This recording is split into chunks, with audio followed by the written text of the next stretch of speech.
Vamos começar falando a palavra de Deus. O que nós vamos tratar hoje? Amém? Segundo Timóteo, capítulo 2, do versículo 24 ao 26. 24 ao 26. Né? 24 ao 26. Tá certo? Tá. O tema hoje é o servo. O servo. Tá bom?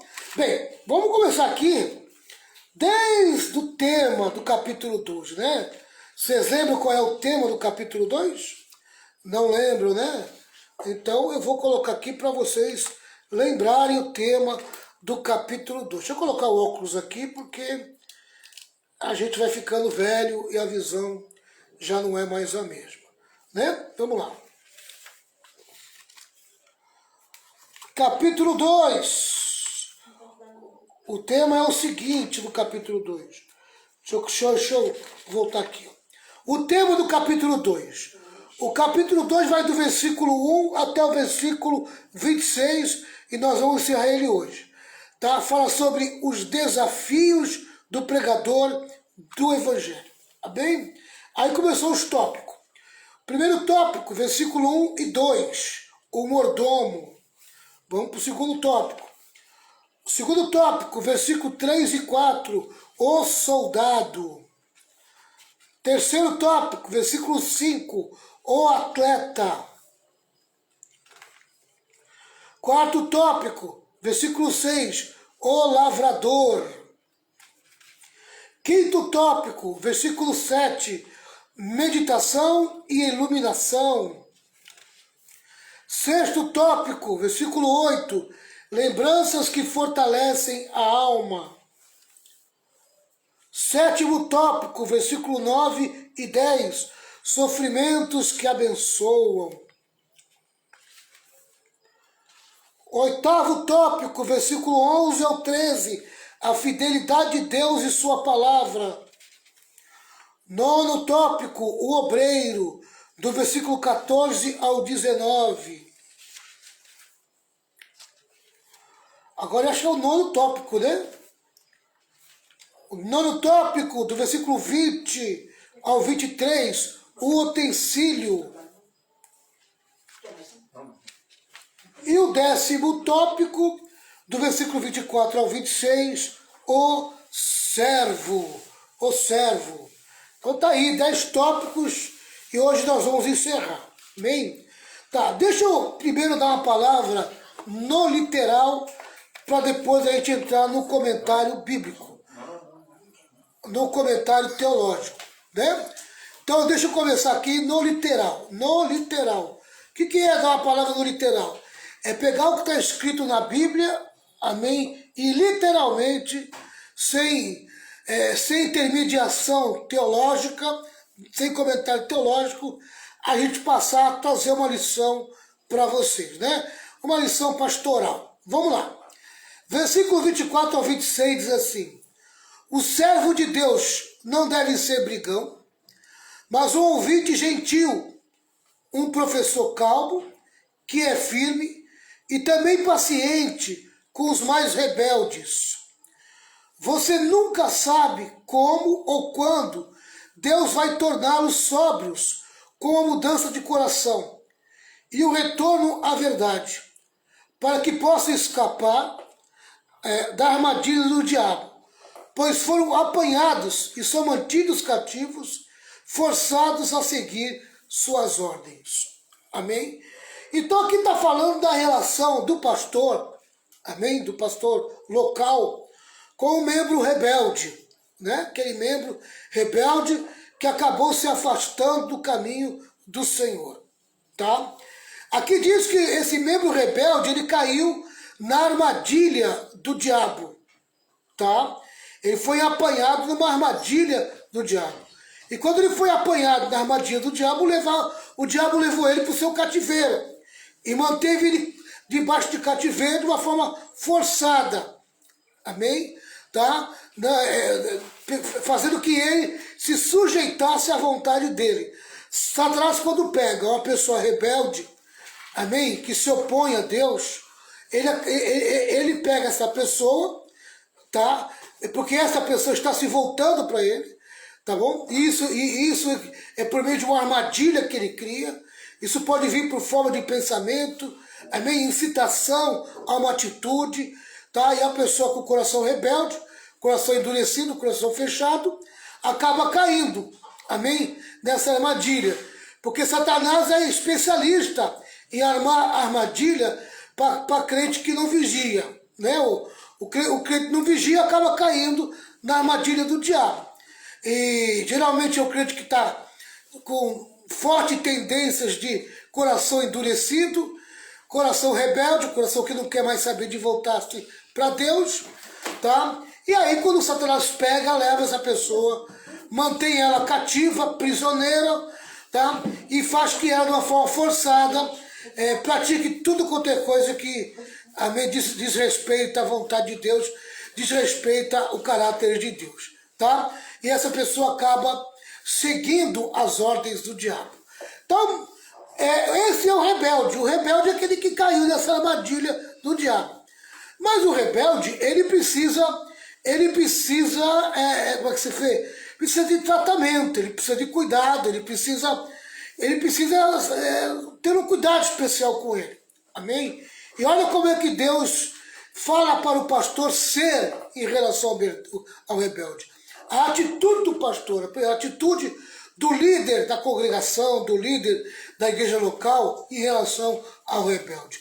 Amém? A gente como pastor, se agir na carne em relação ao rebelde, vai chutar o balde. Amém? Porque eu vou lhe dizer uma coisa, lidar com gente rebelde é a coisa mais difícil que tem. Mas Paulo, ele traz uma lição para Timóteo. Porque Paulo sabia que naquele meio da igreja que Timóteo era o bispo, era o pastor, tinha muita gente rebelde ali, muita gente que acabou se afastando, amém, e que Timóteo ainda teria contato com elas. Então a primeira coisa que Paulo pediu para ele, Timóteo, não seja brigão, amém? Não entre em contenda com o rebelde, não compensa, não vale a pena, amém? Você vai se estressar, você vai adoecer e o rebelde continua rebelde, né? Então, não se envolva em discussões sem sentido que sempre terminam em briga. O servo de Deus não deve ser brigão. Então, o que depender de você, Timóteo, faça aquilo que já foi aprendido. O que depender de vós, tende paz com todos os homens, inclusive com o rebelde. Amém? Mantenha a paz com o rebelde, tá? Segundo, seja um ouvinte gentil. Amém? Empresta por gentileza o teu ouvido para o rebelde desabafar. Que às vezes o rebelde desabafando, ele pode voltar para Jesus. Ele pode se curar. Amém? Um bom ouvinte pode curar um coração ferido, um coração magoado, um coração entristecido. Amém? Então um bom ouvinte pode curar. Então, Paulo está dizendo para Timóteo, você como pastor, tu tem que ser um ouvinte gentil. Faça a gentileza de emprestar o teu ouvido para ouvir, amém, as lamúrias de um rebelde. Não é fácil não, viu, pessoal? Ouvir o rebelde não é fácil não, amém? Tem que ser um pastor de verdade. Segundo, amém, seja um professor calmo, porque esse tipo de gente é difícil de ensinar, amém? E muitas vezes eles não querem aprender. E vai exigir de você muita calma nessa hora. Então, mantenha calma diante de um crente rebelde, diante de um rebelde. Mais um aqui, mais ensinamento. Tá? Seja calmo, mas seja firme. Amém? Seja firme. Não dá moleza, não. Mantenha-se firme no teu padrão, naquilo que você crê, naquilo que você acredita. Amém? Mantenha-se firme na doutrina. Amém? Não volte atrás daquilo que você ensina. Amém? Fique firme na verdade. Não esmoreça na verdade. Tenha um caráter firme, forte, sem recuar. Amém? Tá? Você não vai ganhar um rebelde recuando ou amolecendo o coração, não. você tem que ganhar o rebelde com firmeza, mostrando a verdade para ele. Quinto, seja paciente. Olha aqui, ó. Firme e também paciente com os mais rebeldes. Amém? Paciente é uma virtude que todo crente precisa ter. E o pastor muito mais, principalmente quando está lidando com uma pessoa rebelde. Amém? Presbítero Rogério, quer falar alguma coisa, presbítero Rogério? O rebelde ele sempre vai estar ali naquele caminho, mas o fim sempre vai ser um pouco meio trágico, né, pastor? Em relação... Se ele se converter, não voltar, né? Se ele se converter, se ele não voltar para os caminhos certos do Senhor, ou seja, cumprir realmente o que a Bíblia fala, o fim vai ser fatal. E o que Paulo está falando para Timóteo é o seguinte: Timóteo, que você não seja a porta fechada para o rebelde. Exatamente. Que o rebelde não encontre em você uma porta fechada, né? Que você esteja pronto a acudi-lo, se for necessário, né? E nesse meio aí, o Paulo abrindo as portas, dá a entender que tem jeito ainda para essa pessoa, né? Tem muito jeito para essa pessoa. É o que ele fala aqui. Tem um arrependimento da pessoa em relação a isso, né? Quando ele volta, ele sai da rebeldia e volta para o caminho do Senhor. Esse aqui é um pensamento que eu tenho no meu coração. Amém? Tá? Você nunca sabe como ou quando Deus vai torná-los sóbrios. Amém? Tá? Essa é a esperança do pastor em relação ao rebelde. Que Deus haja naquele coração, né? E torna aquela pessoa uma pessoa consciente. Amém? O rebelde ainda tem jeito. Amém? Não pode descartar o rebelde. Não pode achar que ele virou rebelde, agora vai para o inferno, né? Porque muitas das vezes a nossa carne quer mandar para o inferno, né? E a gente tem que ser acolhedor para acolher a pessoa com amor, para que uma hora Deus possa tratar com ela. Exatamente. Porque a palavra de Deus diz que...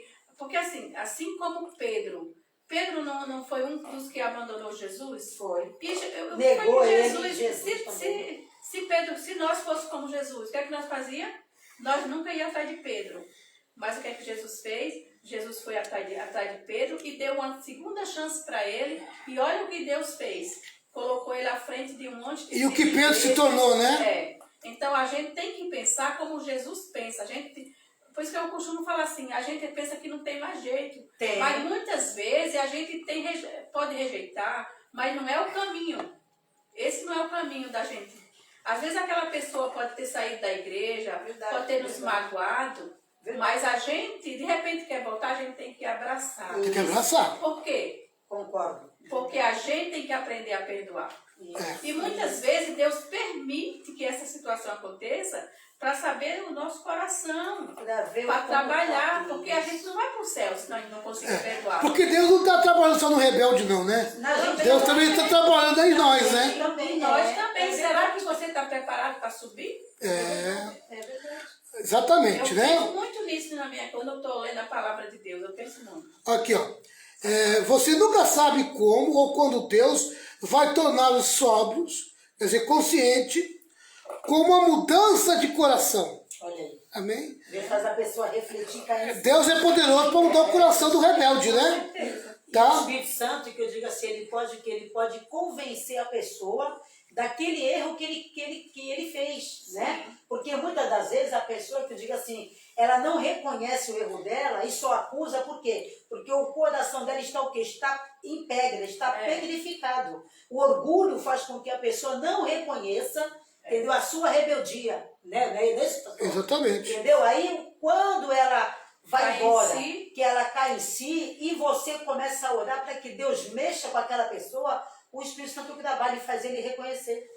E se não reconhecer, Deus quebra ele todinho. Deus quebra. Mas eu não quero saber, eu não vou, não reconheço, eu não quero saber, porque foi ele que fez. Na hora certa, Deus pega ele na curva. Você não quer reconhecer teu erro? Então é eu e você agora. Deus pega a pessoa de jeito e Deus tritura e coloca a pessoa na sua frente. Eu digo assim, Precisa, gente. deixa Deus trabalhar. Deixa Deus trabalhar. Deus age. Ele Deus age. é o dono de tudo. Às vezes você quer colocar a mão, É. você acaba errando, né? Acaba errando mesmo. Tá? Então, o pastor tem que ter essa esperança quanto ao rebelde, né? Saber que Deus pode tornar ele consciente, Deus pode mudar o coração dele, Deus pode fazer ele retornar à verdade. Aqui, ó. Deus vai torná-los sóbrios como uma mudança de coração e o retorno à verdade. Quer dizer, Deus pode fazer que ele retorne à verdade. Verdade. Tá? Para quê? Para que ele possa escapar da armadilha que ele caiu. É verdade. Amém? Ele caiu numa armadilha.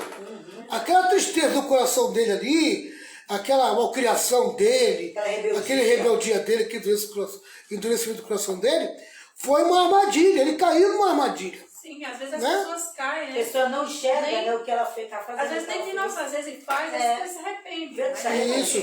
Porque o inimigo está ali, né? O inimigo está ali para atacar os que estão dentro da casa de Deus. A Cristina aqui está falando aqui, né? Fica cego espiritualmente. É Realmente. verdade. O orgulho, entendeu? Ele cega a pessoa gente, espiritualmente, faz com que a pessoa não reconheça o erro dela, entendeu? Mas só aponta o erro do outro. Verdade. Quando a gente fica só apontando o erro do outro, a gente tem que parar um pouco para refletir. Não, Sim. se ele fez aquilo, então a minha reação foi por causa da ação dele. Então eu tenho que reconhecer que ambas partes erraram, né? E Paulo diz aqui, ó, para que possa escapar da armadilha do diabo, Olha aí. pois foram apanhados, tá? E quando eles foram apanhados naquela armadilha, eles foram levados cativos. Eles são prisioneiros de Satanás hoje. Estão com o coração endurecido, amarrados, né? Atados por Satanás. O que mais? Aí ali, naquele cativeiro, eles vivem uma vida forçada a fazer a vontade do diabo. E tem que obedecer o diabo na marra, mesmo que não queira. Né? Mas cabe a nós ter paciência e aguardar o trabalhar de Deus para que Deus possa agir e tirar ele daquela situação. Amém? Então tá aí a palavra pastoral, amém, de uma forma sem auxílio teológico. Agora vamos começar aqui o auxílio teológico, né? Com o comentário bíblico e o auxílio teológico. Vamos lá. O servo, capítulo 2, 24 ao 26. A introdução diz assim: Paulo conclui as figuras de linguagem. O escol, vaso, é transformado em doulos, servo. O vaso agora é transformado em servo. O pastor é um servo de Deus e também um servo da mensagem. No pastoreio do rebanho, precisa tomar 3 medidas. Amém? E com essas 3 medidas eu encerro essa passagem. Vamos lá. Em primeiro lugar, não cavar abismos nos relacionamentos. Não cavar abismos nos relacionamentos. Amém? Vamos ver aqui teologicamente o que está querendo dizer, né? Ora, é necessário que o servo do Senhor não viva a contender. Amém? Se você só vive em confusão, em contenda com a pessoa, amém? Você não vai conseguir manter um relacionamento, né? Que você possa transpassar. Vai ter sempre um abismo entre você e a pessoa, né? O servo de Deus é um indivíduo que edifica vidas, em vez de destruir relacionamentos. A contenda abre feridas, em vez de cicatrizá-las. Amém? É um caso sério, né? Quando a gente pega pessoas que gostam de contenda dentro da igreja, né? Gostam de confusão, gostam de briga. Amém? Gostam de trazer conversa, gostam de fofoca, disse-me-disse. Amado, amado. Amém? Apesar que, graças a Deus, na nossa igreja, né? A nossa igreja amadureceu bastante, né? Amadureceu. Os contendeiros saíram também. Nós passamos muita luta dentro dessa área, né? Levava, trazia. Mas hoje eu vejo um pessoal mais maduro. É porque também a gente aprendeu a ser mais maduro, né? Isso. No momento. Quando alguém vem com uma conversa, conversa, a gente já tem que cortar. chegar e cortar. A gente já corta, Isso, né? aprendi isso, porque a gente não tem que levar pra frente. Olha, meu irmão, se você não tá satisfeito com fulano, vai lá e... Vai na acerta. pessoa lá e se conserta. Agora, eu não fica gosto comigo, alguém chegar pra mim, Isso. falar mal e chegar pra você. Quer dizer, eu tô botando você Você contra tá botando aquela mais pessoa fogo, tá mais errada. lenha. É isso mesmo. A E gente tá tem que alimentando, né? aconselhar, a gente tem que aprender a ser conselheiro. Aconselhar, não Luiz, assim, ficar... aconselhar a pessoa, por exemplo, eu chego para ti e reclamo de alguém. Qual é a tua? Ô, irmã Renata, vamos conversar. A irmã, então, tem que ir nessa pessoa, Sim. conversar com ela, porque às vezes a pessoa não sabe que ela te fez mal. Sim. Que diga assim, e tu que tá aí com mágoa, com raiva, quer dizer, você tá aí ficando doente, você tá se acabando, e aquele que te magoou tá aí Quem de boa sabe, com Deus, porque ele Quem não sabe se te magoou. se magoou, é. Como é que ele vai saber se a pessoa não faz? Não abriu o coração, né? Vai ficar sofrendo. Renato, aí, vocês pega para mim esse versículo aí. Capítulo 4 de 2 Timóteo, versículo 7. E Gálatas 2, do 11 ao 14. Como é que é? 2 Timóteo 4, versículo 7. 4, 7. Gálatas 2, do 11 ao 14. E 1 Timóteo 6, 12. Vamos lá. Concordo, porém, com Stott quando ele diz que Paulo não está aqui proibindo todo tipo de controvérsia. Quando a verdade do Evangelho estava sendo cruelmente atacada, o próprio Paulo se tornou um ardoroso apologista e ordenou que Timóteo fizesse o mesmo. Amém? Porém, a combinação de especulações não bíblicas com polêmicas despidas de amor tem causado grandes danos à causa de Cristo. Amém? Tá? Quer dizer, não é porque você tem que ser uma pessoa amável, dócil, Vai também. que você vai aceitar as mentiradas, amém? Dos falsos ensinos. Amém? Então, com os falsos ensinos, você tem que continuar sendo duro, né? Com os falsos ensinadores, falsos mestres, né? Os falsos ensinos, com as mentiras, você tem que ser duro. Tá certo? Achou? Qualquer... 2 Timóteo 4, 7. 4, 7. Pode ler na linguagem de hoje? Pode ler. Na 7. Isso. Fiz o melhor que pude na corrida. Cheguei até o fim, conservei a fé. Amém? Fiz o melhor que pude na corrida. Mantive-se firme na corrida, né? Mantive-se firme. O que diz mais aí? Nos 8. Combati o bom combate, acabei a carreira, guardei a fé. E guardei a fé, só isso. Aí na linguagem de hoje fala corrida, né? Eu vou pôr na linguagem antiga. Combati o bom combate, não é isso? Você quer o 8 ou é o 7? O 7. É o 7. Combati o bom combate, acabei a carreira, guardei a fé. Amém? Paulo está dizendo que ele, para preservar a fé e manter firme a fé de uma maneira sem contaminação, ele precisou enfrentar fortes desafios, fortes lutas, né? Combati o bom combate da fé. É o que diz o versículo de uma outra linguagem. Tá? Gálatas 2, 11 ao 14. Enquanto você vai pegando aí. Tá aqui já. Tá? Então pode ler. Senão eu vou me perder. E chegando Pedro a Antioquia, lhe resisti na carne. Olha, Paulo resistiu Pedro na carne, por quê? Olha por quê. Na cara, foi na cara dele. Na cara, por quê? Por que Paulo resistiu? Porque era repreensível. Era, porque a atitude de Pedro era para chamar a atenção dele. Tá? Ele estava agindo de uma forma hipócrita, quer ver? Lê aí. Porque antes que alguns tivessem chegado da parte de Tiago, comia com os gentios. Tá. Quando chegava da parte de Tiago, quer dizer, quando chegava com o grupo de crentes, amém, judeu, amém, com pensamento judaico, ele se mantinha como gentil, amém? Mas quando chegou Tiago e a sua turma, os judaizantes, Pedro desprezava os gentios, amém, e dava alma de judeu, tá? Continua. Porque antes que alguns tivessem chegado da parte de Tiago, comia com os gentios, mas Depois que chegaram, se foi retirando e se apartou deles, temendo os que eram da circuncisão. Amém? Não, eu sou judeu, eu tenho pensamentos judaicos ainda, né? Então, eu te gentios lá, porque eu não sou gentil, Eu não. não tenho nada a ver com eles, eu não ando com eles, eu não faço parte deles. Então, para E comia com eles, andando com Para eles. você Né? ver como Pedro era, né? E quem foi que tratou com Pedro? Foi Jesus. O próprio Espírito Santo, né? Só que aqui Pedro já tinha passado pelo processo. Mas Mas ainda ainda falhas de caráter. trazia esse defeito de caráter dele, né? Tá? Pedro ele era bem... Tem muita gente que Deus trata, mas ainda tem as falhas de caráter. Né? E Paulo bate de frente com ele, viu, pai? Peraí. Paulo resistiu ele e ainda falou, dá uma chamada nele. Você tem que ter um comportamento igual. Cristão. Amém? O cristão não fica disfarçando. Não tem que Pode ter fazer duas caras. acepção, né? De pessoas. Exatamente.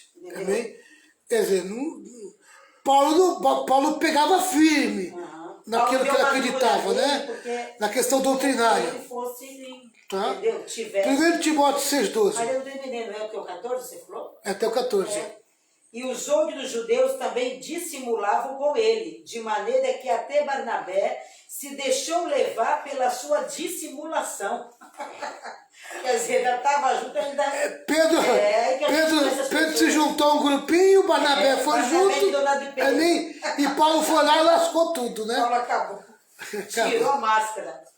Mas quando vi que não andavam bem e diretamente conforme a verdade do Evangelho, disse a Pedro na presença de todos: se tu, sendo judeu, vive como os gentios e não como judeu, por que obrigas os gentios a viverem como judeus?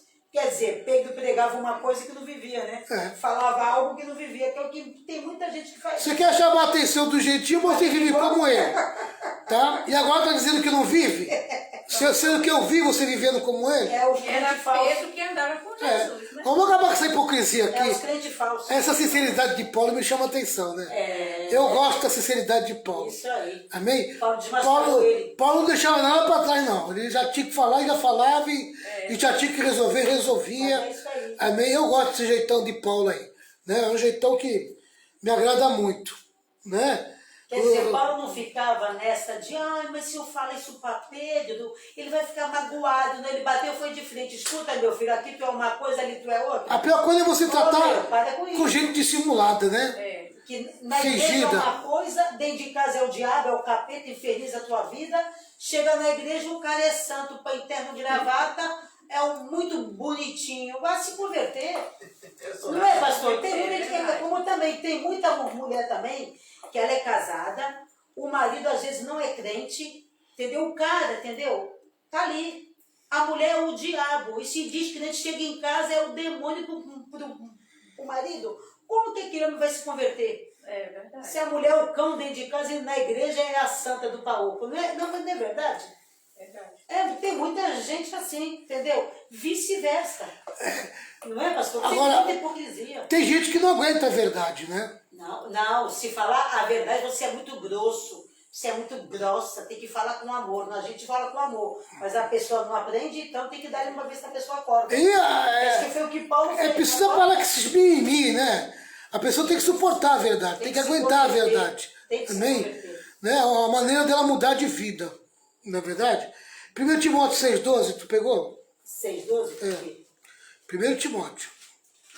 6,12 tá aqui. Vai lá. 6,12. Milita a boa milícia da fé, toma posse da vida eterna, para a qual também fosse chamado, tendo já feito boa confissão diante de muitas testemunhas. O que ele falou para ele, agora ele fala para Timóteo. Timóteo, combate o combate da fé. Quer dizer, proteja a fé, proteja a doutrina. Isso aí. Mantenha-se firme. Tá? Vamos lá. Então esse é o primeiro, né? A primeira medida, tá? Que o pastor precisa tomar diante do rebanho. Não cavar abismo nos relacionamentos. Tá certo? Segundo, construir pontes de contato nos relacionamentos. E sim, deve ser brando para com todos, apto para instruir, paciente. O ministro do Evangelho deve instruir com brandura o povo, orientando todos com paciência e mansidão. Amém? O obreiro tem que ser manso, tem que ser brando, Saber tem que ensinar, agir, né, pastor? tem que agir com gentileza, ser gentil, né? Às vezes põe uma pessoa numa posição de liderança, ele não sabe pedir por gentileza não, nem por favor não. Amém? Ele só sabe dar ordem, manda pra lá, manda pra cá, tá? Não, você precisa ser educado, você precisa ser gentil. Por favor, dá pra fazer isso.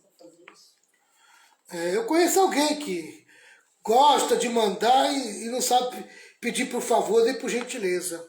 Mas está mudando, aos pouquinhos está mudando. Amém? Vamos lá. O ministro de Cristo precisa ser didáticos, ou seja, um homem com aptidão para ensinar. Tem que saber ensinar. O pastor precisa ser alguém que ensine. Tem que ter também um pouco de mestre. Conhecimento, né? Ao mesmo tempo que condena o erro, promove a verdade. Na mesma medida em que denuncia as falsas doutrinas, transmite a sã doutrina.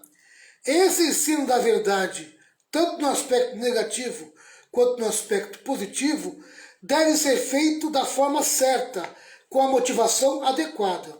O ministro não pode ser arrogante.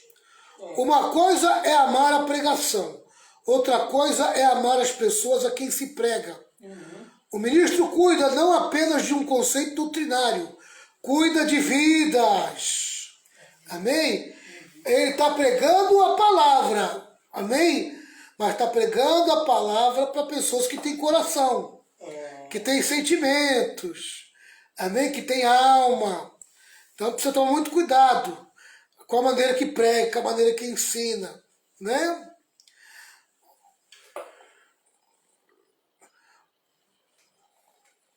Por isso precisa falar a verdade em amor. A palavra grega, épsios, traduzida por brando, é a mesma usada para uma ama que acaricia os próprios filhos. Pastor Renata, pega aí 1 Tessalonicenses 2, versículo 7. Já a palavra anexicacos, traduzida por paciente, significa literalmente suportar a dureza das pessoas, sendo paciente diante de suas tolices e tolerante quanto às suas fraquezas. Esse é o paciente de Deus.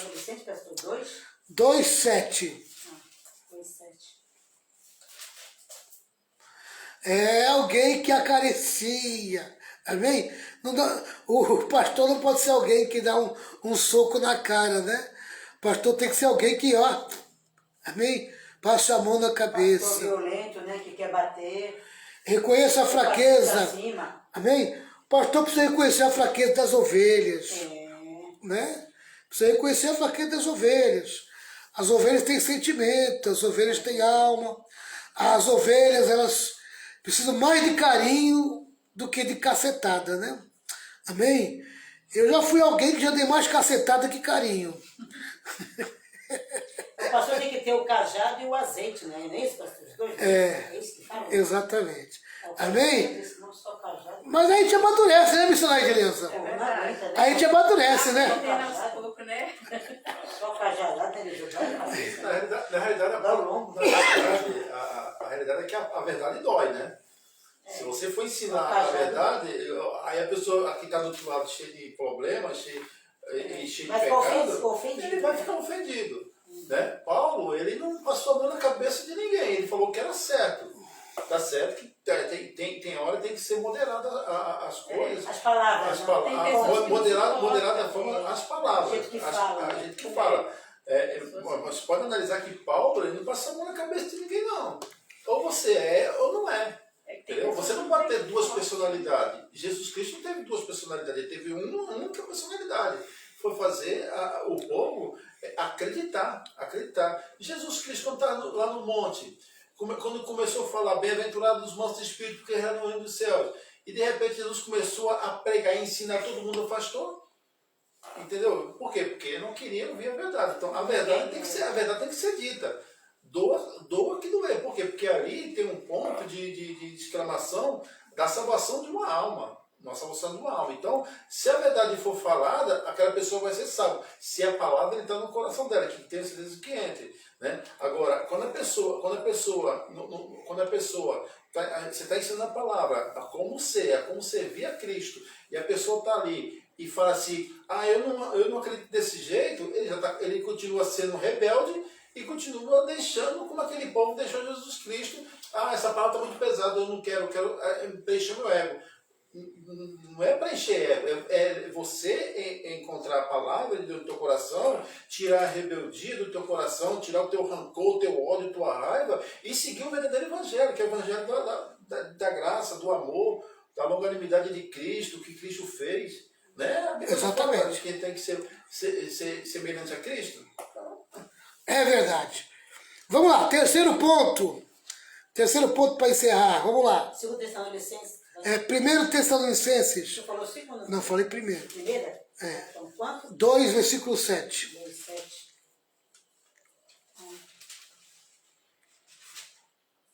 Antes fomos brandos entre vós, como a ama que cria seus filhos. Olha aí, ó. Paulo, né? Paulo falando a respeito de Timóteo. Brandura, né? Exatamente. Amém? Falou de ama em relação aos seus filhos, Rogério resolveu fazer o seu momento fofura. Vamos lá. Terceiro ponto. Restaurar as brechas nos relacionamentos. Amém? Restaurar as brechas nos relacionamentos. Esse é o papel do obreiro, né? Então não cavar abismo nos relacionamentos, construir pontos de contato dos relacionamentos e restaurar as brechas nos relacionamentos. Amém? Diz assim o versículo 25 e 26 do capítulo 2, numa linguagem antiga, né? Disciplinando com mansidão os que se opõem, na expectativa de que Deus lhes conceda não só o arrependimento para conhecerem plenamente a verdade, mas também o retorno à sensatez, livrando-se eles dos laços do diabo, tendo sido feitos cativos por ele, para cumprirem a sua vontade. Faz parte do ministério não apenas destruir, mas também disciplinar os faltosos. É de conhecimento geral que Calvino, que é um teólogo, entendia que a igreja verdadeira possui 3 marcas: o ensino fiel das Escrituras, a administração correta dos sacramentos e o exercício correto da disciplina. A disciplina, porém, não pode ser feita com arrogância e dureza, mas com espírito de brandura. Pastor, vai pegar Gálatas 6:1 para mim aí. Gálatas 6:1. Isso. Não se pode esmagar a cana quebrada, nem apagar a torcida que fumega. Amém? Então vou repetir. A disciplina, porém, não pode ser feita com arrogância e dureza, mas com espírito de brandura. Espírito de brandura. Vamos lá. A disciplina tem 2 propósitos: preventivo e curativo. Ela previne a igreja e restaura o faltoso. Aqueles que tropeçam e caem precisam se arrepender, uma vez que o pecado priva as pessoas da verdade e as desvia da sensatez. Paulo é categórico ao dizer que tanto o erro doutrinário quanto o mal moral são laços do diabo, dos quais as pessoas precisam ser libertadas. Por outro lado, tanto o arrependimento, que leva as pessoas de volta à sensatez, quanto a libertação do poder de Satanás são obra de Deus. Paulo diz que o diabo é uma espécie de caçador que captura suas presas com laços engenhosos e armadilhas mortais e depois as entorpece. A palavra grega usada aqui, ananefo, significa literalmente tornar sóbrio ou voltar novamente aos sentidos, após um período de intoxicação diabólica. Amém? Geralmente a pessoa que se afasta do caminho do Senhor, amém, ela está vivendo um período de intoxicação diabólica, tá? Ela perdeu completamente a sensibilidade, perdeu completamente a consciência da sua vida cristã, né? Agora ela está debaixo da obediência de Satanás. Vamos lá. Estou de pleno acordo com o que escreve Stott, tá? Somente Deus pode libertar de um tal cativeiro em que homens são tanto apanhados em armadilhas como drogados pelo diabo. E Deus o faz, dando-lhes arrependimento para o pleno conhecimento da verdade. Contudo, ele efetua o resgate através do ministério humano de um de seus servos, o qual evita as questões loucas e ensina com amabilidade, paciência e mansidão. Amém? Tá? Essa aqui é a verdade. Tá? Então o pastor, ele precisa trazer de volta o rebelde. Amém? Tá? Mas não deixando de ensinar a verdade. Falando a verdade, ensinando a verdade, amém? Mas com o comportamento, amém? De uma maneira que seja amável, paciente e manso. Amém? Tá? Para que possa poder acolher o rebelde. Amém? Vocês querem falar alguma coisa? Querem, senhora Edileuza? Não. Quer, pastor Renato? Não, já falou tudo, né? O pastor sabe que dá trazer de volta o rebelde. Tu leu Gálatas De uma 6.1? maneira amável. Não. Quer que leia? Leia aí, Gálatas 6.1 para encerrar. 6:1. Irmãos, se algum homem chegar a ser surpreendido em alguma ofensa, vós que sois espirituais, encaminhai o tal com espírito de mansidão, olhando por ti mesmo, para que não sejas também tentado. Não é para ir debaixo de acusação, né? Se você viu algum faltoso, se viu alguém pecando, amém? Você não vai lá para julgar a pessoa e já mandar ela para o inferno. Não. Teu papel não é esse. Teu papel é tentar recuperá-lo, né? Então, geralmente, se você viu, no primeiro momento, amém? Se aproxima da pessoa, amém? E você está dando flagrante, mas fala com carinho, com amor. Se ela te ouvir, você ganhou ela, né? A segunda vez já não vai sozinho. A segunda vez leva alguém para ser testemunha, uma ou duas pessoas para ser testemunha. Aí, se não ouvir vocês, você e duas testemunhas, aí você leva para o pastor e aí o pastor vai ver como resolver essa situação. Amém? É dessa maneira que se trata de uma situação em que o faltoso é pego, é surpreendido na sua falta. Tá? Então, o faltoso, a gente não pode tratar o faltoso como se fosse o juiz dele. A gente não é o juiz da pessoa. Amém? Se a gente não pode recuperar, a gente vai orar. Porque Deus é poderoso para recuperar o faltoso e levá-lo de volta ao conhecimento da verdade. Que Deus abençoe todos vocês. Que Jesus possa guardar cada um de vocês aí